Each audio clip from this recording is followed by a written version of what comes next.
네, 안녕하세요. 주일 찬양팀 김보람 성도입니다. 오늘 준비한 특송은 찬송가 그 크신 하나님의 사랑이라는 찬송가의 그 원문을 함께 번역을 나누면서 고백해 보려고 준비를 했습니다. 우리 많이 불렀던 찬송가인데 우리말로 된 번역도 그리고 또 영어 원문도 그 하나님의 사랑이 얼마나 크고 정말 세상을 덮을 수 없는지 그렇게 노래를 하고 있는데 또 이 곡을 준비하면서 그 크신 하나님의 사랑이 이렇게 크지만 나의 삶과 마음에서 내가 그 사랑을 얼마나 크게 생각하고 누리고 있는지를 돌아보게 되었습니다.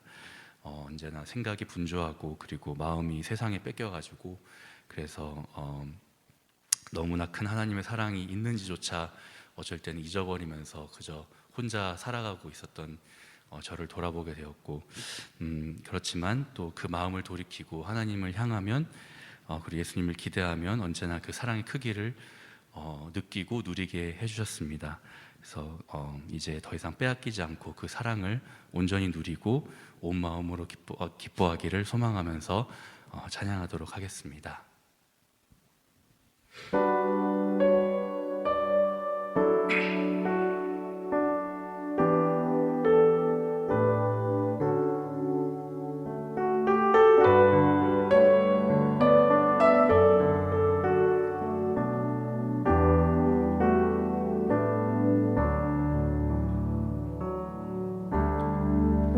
그 크신 하나님의 사랑 말로 다 영영 못하네.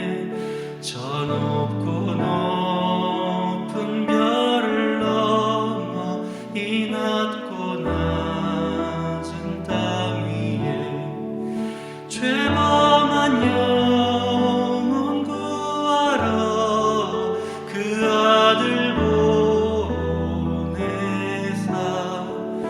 화목제로 삼으시고 죄 용서하셨네. 하나님 크신 사랑은 측량다 못하며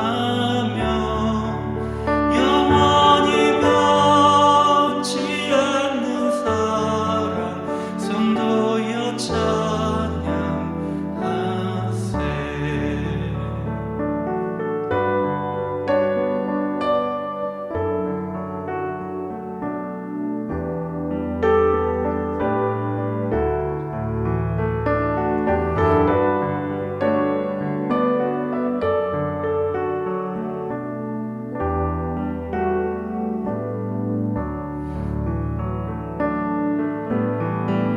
하늘을 두루마리 삼고 바다를 먹물 삼아도 한없는 하나님의 사랑 다 기록할 수 없겠네.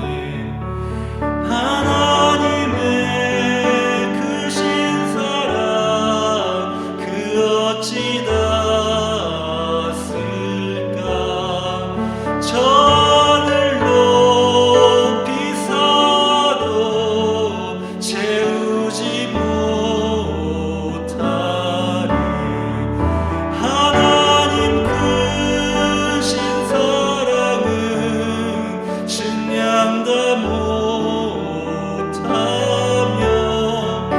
영원히 변치 않는 사랑 성도여 찬양하세.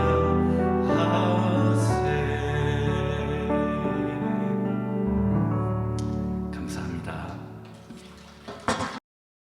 오늘 함께 하실 성경은 요한복음 3장 16절 한 절입니다. 함께 읽겠습니다. 시작.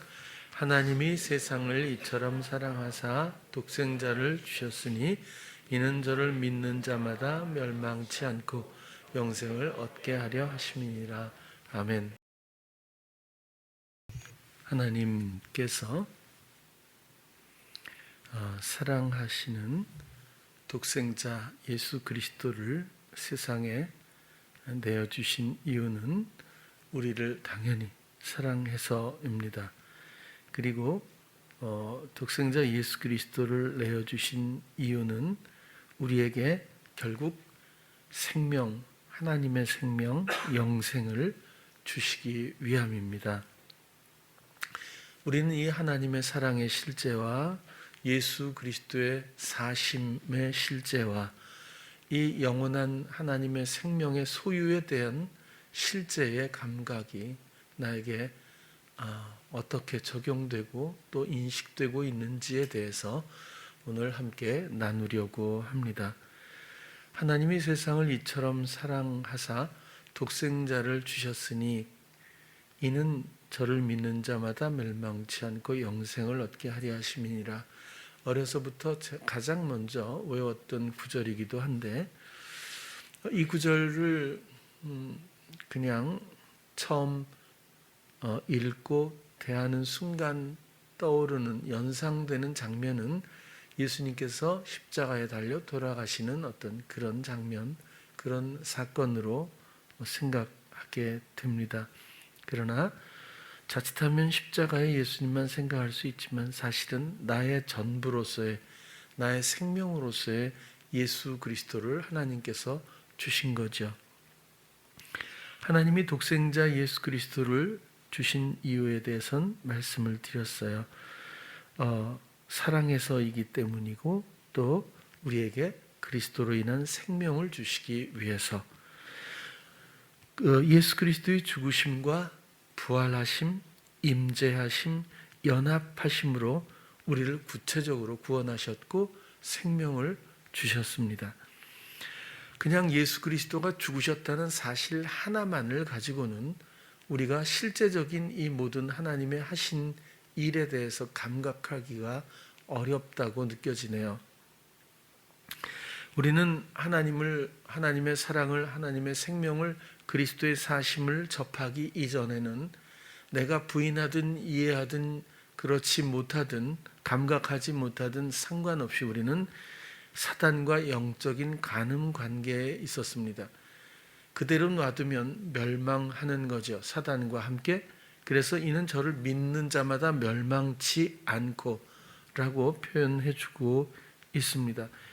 우리는 하나님 없는 시간들로부터 출발했습니다. 그리고 자기 시도가 얼마나 패역하고 죄악인지 이해하지 못하면서 오히려 성취를 위해서 열정을 다해 노력하며 하나님의 다스림의 모든 권리를, 권한을 빼앗으며 죄악의 길에 서 있었습니다. 그 길을 가던 우리를 이제 생명의 길로 옮기신 하나님의 사랑, 그 생명이 우리에게 있음을 감사하고 또 고백하게 됩니다. 이 세상에 유일하게 사랑과 하나님에 대한 사랑이죠. 하나님에 대한 순종과 하나님에 대한 믿음으로 생명을 부여받으신 예수 그리스도. 사실은 하나님의 독생자 모노스하고 게네스라고 했죠. 유일한 생명 탄생. 그런데 예수님이 하나님의 아들이신 것은 성령으로 잉태되었기 때문일 겁니다. 사람의 어떤 부부관계로 인해서 탄생하시지 않았기 때문이기도 하죠. 그러나 그것은 그렇게 탄생하신 예수님은 사람이셨습니다. 육신이었죠. 그래서 그것만으로 하나님의 아들이라고 말하기에는 영적으로 조금 더 설명해야 될 부분이 있다고 저는 생각해요. 그래서 그 사람이 하나님을 사랑하고 순종하고 또 끝까지 하나님을 신뢰하며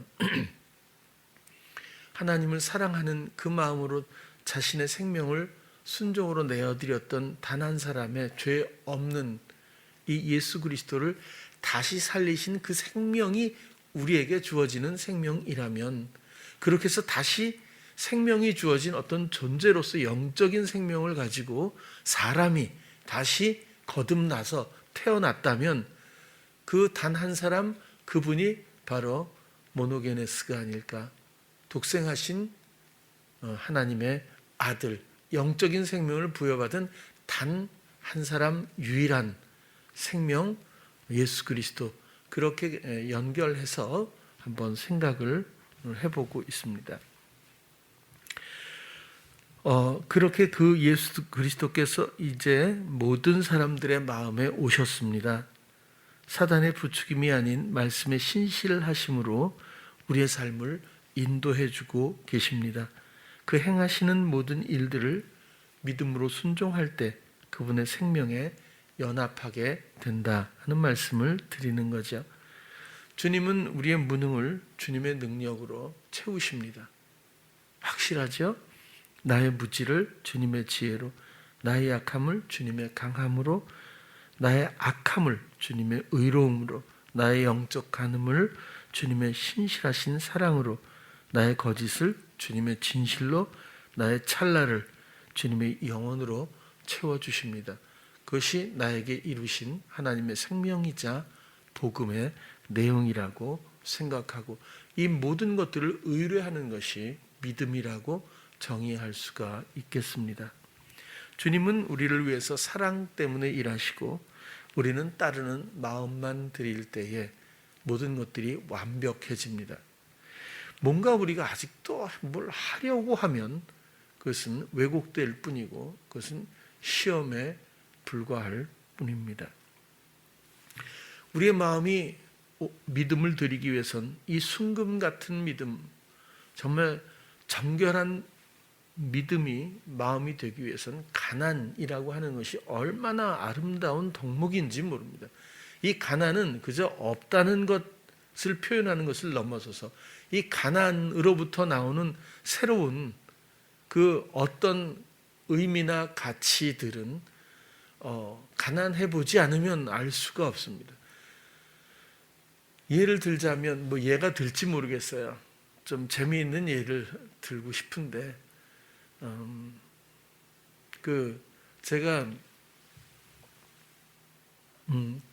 얼마 전에 미스터 트롯을 한동안 봤어요. 그때 눈물을 흘리면서 들었던 찬양 2회에 정말 오랜만에 눈물을 흘리면서 임영웅 씨의 무슨 60대 노부부인가 뭐 그런 찬양이 아니지. 큰일 났네. 죄송합니다. 나의 실수를 이렇게 기뻐하시다니. 아무튼 그 가요를 듣는데 눈물이 막 나서 정말 너무너무 좋더라고요. 이제 진짜 노래를 한 곡 듣는구나 할 정도로 정말 마음으로 불러주는 그때 물론 경연이었기 때문이기도 하고 그 자신의 삶에 대한 어떤 벗어나고 싶은, 또 성공하고 싶은, 또 인정받고 싶은 뭐 여러 가지 마음의 가난함도 있었겠지만 그 정말 극한 스트레스의 그 경연이 보이잖아요. 얼마나 연습하고 얼마나 정성을 다해 한순간도 한 호흡도 놓치지 않고 그렇게 정성껏 노래를 마음으로 불러주는 아무튼 너무 좋았어요. 근데 그 이후에 그런 비슷한 프로는 있는데 그런 감동을 주는 프로는 잘 안 보이는 것 같아요. 근데 요즘에 임영웅 씨가 나와서 노래 부르면 돌려버려요. 왜? 그 감동이 없어진 거예요. 그냥 보통 사람 같기도 하고, 그리고 뭐 특별한 게 안 보이고 그냥 뭐 그러려니 하는 정도인 것 같아요. 가장 소중한 걸 벌써 잊어버렸나 그런 생각이 들어요. 왜냐하면 할 수 있는데 못 하잖아요. 다른 사람들의 마음에 행복감을 얼마든지 줄 수 있는데, 온 국민을 울릴 수 있는 그런 재능이 있는 사람인데 지금은 다른 일을 하고 있는 사람처럼 느껴져요. 여러분, 마음의 가난이라는 것이 얼마나 귀하고 보배스러운지, 그게 얼마나 소중한 에너지원인지 이해가 좀 됐으면 좋겠어요.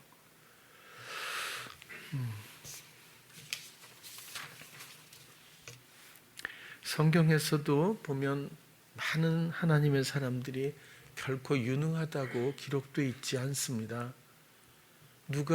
노아가 배를 만들었어요? 스스로 했나요? 그는 무엇을 해야 될지 처음부터 알지도 못했어요. 하나님이 설계까지 다 해주시고 인도해 주셔서 그 긴 시간 동안에, 정말 길고 긴 시간 동안에 오직 하나님과의 둘만의 관계에서 순종의 여정 가운데 그런 일들을 감당할 수 있었던 것 뿐이겠죠. 아브라함도 상당히 무능해 보이는 부분이 많이 있었어요. 그 인격이라든지 이런 부분도 좀 표현이 되어 있긴 하지만 그는 자기가 어디로 가야 하는지도 몰랐어요. 요셉도 노예로 출발하지 않습니까? 이 모든 사람들은 모두가 생명을 구하는 일로 쓰임 받았습니다. 하나님의 약속하신 생명, 하나님의 생명 주시려고 그 모든 예표들을 이들이 보여주었습니다. 배라고 하는 세상의 모든 죄를 물로 씻어버리겠다고 하는 그런 하나님의 의지 때문에 그가 배를 만들어서 구원선으로 선정된 어떤 생명들을 구출하셨고, 아브라함을 믿음의 조상으로 그리스도를 믿는 자들을 아브라함의 자손으로 여기기 위해서 그런 또 여정을 이끄셨고, 요셉도 많은 생명들을 살리기 위해서 하나님이 예비하셨다고 스스로 고백할 만큼 결국 그 요셉의 삶에서의 어떤 여정이나 과정, 사건 이런 문제가 아니라, 얼마나 고생하고 오해받고 이런 문제가 아니라 하나님의 뜻, 그리고 오직 하나님과 요셉과 단 둘만의 동행의 이야기 가운데서 귀결되는 결론은 하나님이 모두를 살리시려고 했던 하나님의 사랑의 의지가 그곳에 충분히 표현되어 있다고 봅니다. 야곱도 유능해 보이지 않았고 모세도 저는 못합니다, 하나님을 면전에 두고 그렇게 말한 사람입니다. 삼손도 대단해 보이긴 하지만 하나님의 약속, 하나님과의 관계가 단절되고 나서 그는 초라하게 두 눈이 뽑히고 평생 맷돌을 돌리는 사람으로 살아가야 했죠. 기드온도 하나님의 사자가 찾아왔을 때 저는 가장 약한 가문의 가장 약한 자입니다 라고 말해서 그가 비로소 그 약함에서부터 하나님의 강함을 입을 수 있었어요. 제가 나라를 구하겠습니다 이랬으면 아마 쳐다보지도 않으셨을 수도 있을 거예요. 우리의 약함은 대단한 자산입니다. 우리의 무지는 대단한 자산입니다. 왜? 사랑받을 수밖에 없는, 사랑할 수밖에 없는 그런 하나님의 그 환경에서 우리는 정말 복 받을 만한 그런 조건이라고 생각이 들어요. 나의 시도로 인한 성취야말로 가장 만연된 보편적인 시험에 불과합니다. 사람이 성취를 해봐야 무엇을 얼마나 이룰 수 있을까요? 전 요즘에도 언제나 대부분 그렇지만 저는 사실 관심은 없어요, 정치에. 목사님들을 만나도 좌우가 분명하거든요. 그래서 따로 말들을 잘 안 하거나 또 아니면 굉장히 조심하거나 막 그래요. 용감한 사람들도 있지만 전 별로 그런데 관심은 없어요. 근데 정치도 관심은 없는데 이렇게 보면 그래도 국민들이 뽑고 나름대로 그래도 여태까지 성취를 해온 사람들이라고 또 대표성을 가진 사람들인데 말하고 행하고 하는 모든 걸 보면 정말 뭐라고 할 말이 없을 정도로 생각이 있는 사람들일까 이런 생각이 들어요. 비하자는 게 아니라 사람은 정말 살면 살수록 별거 아니에요. 별거 아니라는 것을 인정하는 순간부터 좀 사람답지 않을까 그런 생각도 한번 해보게 돼요. 특별히 하나님 앞에서는 하나님께 드리는 마음, 그 순도에는 물론 차이가 있겠지만, 그리고 하나님이 만드시고 하나님이 사랑으로 만드셨죠. 하나님이 이끄시고 하나님이 다스리시고 하는 모든 것들에 대한 인정하는 마음, 기대하는 마음, 하나님이 원하시는 건 그 정도 아닐까 싶어요. 하나님께 관심도 없으면서 본인이 설정한 신앙적 여러 가지 형식에 열정을 다해 헌신하면서 시도하면서 혹시 복음이라고 생각하면 참 가슴 아픈 오해가 아닐 수 없겠죠. 마음의 찬양도 마찬가지입니다. 찬양도 가만히 있으면 건조한 어떤 그런 느낌이 많이 저는 들어요. 보람이가 노래할 때마다. 근데 한번 콱 얘기를 해주잖아요. 그러면 또 순간 이동을 해서 오늘 같은 경우도 이제 모르겠어요. 제가 제주도 가고 뭐 평창 한 주 복잡했는데 항상 보면 미뤄서 토요일 날 밤이나 돼서야 막 정하고 그랬는데 이번에 언제 정했는지 모르겠어요. 근데 정말 우리는 노래를 듣기 위해서 뭐 특송을 하는 거 아니죠. 그렇죠? 뭐 보람이가 조금은 하지만 뭐 이렇게 노래 잘하는 것 같진 않고 정말 마음으로 해주길 바라는 것 아니에요. 예수님과의 관계를 이야기해 주길 바라는 거 아니겠어요? 더 그렇게 해주기 바랍니다. 근데 모든 것이 다 마찬가지라고 생각이 들어요. 이번에 오늘도 그 최현실 집사님 기도에서 눈물을 닦는 사람들이 있었을 거예요. 왜? 임영웅 씨처럼 정말 마음에 있는 그대로 가난하고 정말 더군다나 임영웅 씨는 인생을 노래했지만 인생 영적이고 하나님의 사랑과 하나님의 실제적인 다스림과 이런 문제들을 말하기 때문에 사모하는 모든 마음에 당연히 행복감이 공유되었으리라고 생각을 해요. 이번에 제주도에 가서 언제나 그렇지만 뭐 어떤 프로그램이 있거나 어떤 특별한 계획이 미리 있지는 않아요. 그렇지만 마음에 주님한테 끝없이 궁금한 걸 묻고 또 당신이 예비하신 것에 대해서 감각하게 도와주시고 경직된 어떤 시도를 하지 않도록 나를 붙들어 주시고 뭐 이렇게 마음을 항상 드리는 것뿐이죠. 그리고 나면 아무것도 없는 것 같지만 그 순간 그 시간에 도달을 하면 그곳에는 반드시 하나님이 예비하신 무엇이 있어요. 그런 것들을 느끼고 순종할 때마다 정말 아무것도 하지 않는 것과 같은 어떤 뭔가 가시적인 게 별로 보이지도 않는 그런 것 같지만 지나고 나면 그 열매는 그 결과는 상당히 달라요. 영적인 것과 육적인 것의 차이를 아마 모두가 알겠지만 하나님이 하시는 것과 사람의 일의 결과는 정말 달라요. 그래서라도 뭐 우리가 가능하면 어떤 순간에도 하나님의 다스리심, 사랑의 어떤 흔적들을 감각해 보려고 많이 애를 쓰잖아요. 사실 뺨을 스치는 바람 하나라도 그런 생각이 들 때가 있잖아요. 나뭇가지가 흔들리는 그 흔들림 하나마저도 하나님과의 여러 가지 교감에서의 감사가 있을 수 있잖아요. 우리의 관심사는 그래야 한다고 생각이 들어요. 사실은 그런 측면에서 모든 상황들을 바라보면 느끼는 바가 많고 세밀하다, 정말 하나님은 대단하다 이렇게 또 느낄 때가 또 있는 것 같아요.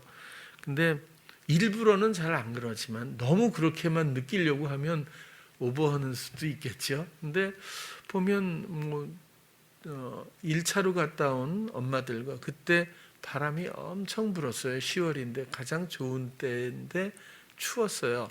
첫날 바람이 많이 불기도 하고 그래서 이번에 가면 겨울이라서 이번엔 정말 힘들겠다 그런 생각도 해봤어요. 그래서 두꺼운 옷도 몰래 가져갔어요. 근데 이상기온 그래가지고 있었던 2박 3일 동안 너무 따뜻하고 바람 한 점 없는 날이 있었어요. 진짜 아무리 내가 노려봤거든요. 나뭇가지들을 계속 노려봤는데 전혀 움직이질 않았어요. 바람 한 점도 없고, 뭐 얼마 만에 이상 기온인지 모르지만 아무튼 그런. 예. 또 어느 집 뭐 이렇게 모래놀이 뭐 그다음에 뭐 또 여러 가지 아이들 미로도 있고 뭐 이런 그 카페가 있더라고요. 어린이 거기가 핫플레이스라 항상 꽉 찬다는 거예요. 근데 딱 우리밖에 없었어요. 금요일인데도. 근데도 신기해 하더라고요. 엄마들도. 뭐 그런 것도 있고. 공항에 가서도 전 제주공항이 워낙 작아서 어디 뭐 있을 데가 없잖아요. 의자도 뭐 뛰어앉기 하다 보니까 더군다나 의자 앉을 데도 없고. 그런데 어린이 그렇게 놀이 공간이 있는 줄 몰랐어요. 저는. 그런 게 다 있더라고요. 그리고 시간이 너무 남았는데도 또 전망대라는 게 있더라고요. 오가단가 무슨 카페 뒤쪽으로 하면 진짜 아주 편안한 의자, 우리 가족들끼리 앉아서 이렇게 딱 쉴 수 있는 탁 트여진 공간, 마스크도 쓸 필요 없는 그런 데가 있어요. 그러니까 생각하면 내가 알지 않아도 우연 같지만 인도하시는 어떤 흐름들이 느껴지고 반드시 인식이 된다라는 그런 이야기죠. 그런데 한 가지 부탁하는, 오버는 하지 말자는 거예요. 너무 의미를 부여하다 보면 그쪽으로 또 이렇게 너무 마음이 가니까. 근데 자연스럽고 조용하게 주님을 바라보고 있으면 인도가 되는 것은 틀림이 없어요. 평창에 가서도요, 아마 목사님들이 어디를 다니면서, 우리 성도님들하고 다닐 때는 뭐 괜찮았는데 목사님들하고 다니면서 기도도 안 하고 예배도 안 드리고 이런 경우는 아마 거의 없었을 거예요. 아마 그 상원사라는 절에 가서 꽉 목사님들과 사모님들이 꽉 찼는데 그 사장님이 우리가 나갈 때까지 목사들인지 모르더라고요. 그러니까 이게 티가 나고 막 보통 딱 보면 저도 알거든요. 딱 보면 저 사람 목사님인데 이게 아는데 거의 티가 안 날 정도로. 그러니까 뭐 안 나려고 한 건 아닌데 그냥 뭐 자연스러웠다고 할까요? 1박밖에 아니었지만 제가 받은 이런 문자라든지 또 공유된 문자들의 그 행복감은 또 어저께도 마찬가지고요. 제주도도 그렇고 그 평창에서도 목사님들이 저녁 식사 6시 후에 잠깐 이야기하기로 했는데 그 커피숍에서 방으로 이동해서 7시 좀 넘어서부터 대화를 시작해서 12시까지, 그것도 12시라서 헤어졌는데 얼굴이 많이 상기돼서 일어나서 박수를 치더라고요. 누구의 말이 아니라 마음의 행복 때문에. 무슨 사회자가 있었던 것도 아니고 또 무슨 프로그램도 아닌데 왜 이런 인도하심이 있었을까라고 본다면 처음부터 하나님을 기대했기 때문이고 하나님이 하시는 대로의 흐름을 늘 사모하기 때문이고 감각하려고 하기 때문이고, 그러면 하나님의 사랑의 모든 일들이 눈앞에 펼쳐지게 된다는 원리, 그런 말씀을 또 드려봅니다. 우리는 순간마다 주님을 기억하고 주님을 기대하는 것뿐, 그리고 어떤 상황에서든지 이 상황에 내 생각과 내 기대, 내 성향적 어떤 표현에서 내가 이 상황의 주인공이 되지 말고 어떤 상황이든지 나는 주님을 기대하고 주님과의 교제 가운데서 이 상황을 같이 맞이하고 계속 기대해 드리는 것, 사랑의 다스림이 어떻게 나를 향해서 또 펼쳐질지를 기대해 드리는 이 마음을 주께 드리고 있으면, 그래서 결국 이 주님과 나의 구도인지 나와 세상 혹은 상황의 구도인지를 잘 보셔야 돼요. 아이가 있어도 아이들에게 엄마로서 아빠로서 어떤 이런 아이를 사랑하려고 하는 시도, 뭐 이런 것도 마찬가지고요. 나와 아이의 구도라면 대단히 위험합니다. 어떤 엄마가 아이에게 대강해 주길 바라겠어요? 최선을 다하거든요. 그런데도 엄마의 마음대로는 잘 양육되지 않을 수가 있잖아요. 대부분이 그렇지 않습니까? 왜? 이것은 엄마와 아이 둘만 있는 구도가 아니기 때문이에요. 회방이 난무하기 때문이거든요. 일그러뜨리고 정말 낙서를 하듯 그 마음을 그렇게 회파하는 역할이, 당연히 악한 영의 역할이 세상엔 가득 차 있지 않습니까? 주님이 아니면 안전하지 않겠죠. 언제나 주님을 바라보고 주님과 함께 주님이 하시는 모든 일에 연합된 나의 존재감을 가지고 그런 마음과 생각을 주께 드릴 때마다 나를 위해서 주가 하시는 놀라운 일들을 보게 됩니다. 그러면 어떡하지? 난 이렇게 못 키웠는데 지금까지 전혀 상관할 바가, 지금 이 순간 하면요, 지금 이 순간 그러면 반전도 되고 더 오히려 깨진 유리를 붙여서 예술품이 되듯이 하나님의 일은, 그런 지혜는 사람의 이런 상식과는 전혀 다릅니다. 나중에 돌아온 탕자와의 관계처럼 항상 있었던 장남과의 관계보다 더 강하고 그리고 완벽한 유대감처럼, 잘못했기 때문에 평생 그 뒤에서 밥도 늦게 먹어야 하고 이런 게 아니잖아요. 그렇죠? 하나님께 드리는, 언제든지 진실한 마음을 드릴 수 있다면 얼마든지 하나님과의 관계는 반전될 수 있다. 그렇게 생각해 봅니다. 믿음의 원리는 그분의 생명입니다. 주님께 모든 것을 의지하고 의뢰할 때마다 주님은 나를 위해서 지극히 겸손하게, 지극히 은밀하게, 지극히 순결하게 우리의 마음을, 우리의 삶을 이끌어 주시죠. 주님의 생명, 하나님의 부여하신 영원한 생명, 이 영생은 우리에게 그렇게 주어져 있습니다. 유한이 얘기를 안 할 수가 없는데 제가 너무 행복해서,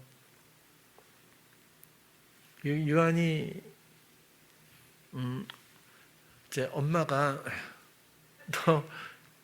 유한이가 막 얘기를 해요. 애들이 말 보니까 말 정말 잘해. 너무너무 말들을 잘해. 근데 어떻게 알았어? 그랬더니 유한이가 하나님이 은사를 주셔서 그렇지, 이렇게 된 거예요. 근데 이런 얘기는 유미 선생님이 설교를 했대요. 그래서 그걸 기억해서 그렇게. 그 다음에 또 엄마가 그랬대요, 유한이한테. 유한아, 이건 또 어떻게 알았을까? 하나님이 너한테 은사를 주셔서지, 이렇게 얘기를 했어요. 그랬더니 저도 들었거든요. 유한이가 보더니 생각과 마음에 하나님의 사랑이 가득해서 그렇지, 그건 또 이렇게 얘기해요. 근데 그건 비밀인데, 또 이렇게 얘기를 해요, 애가.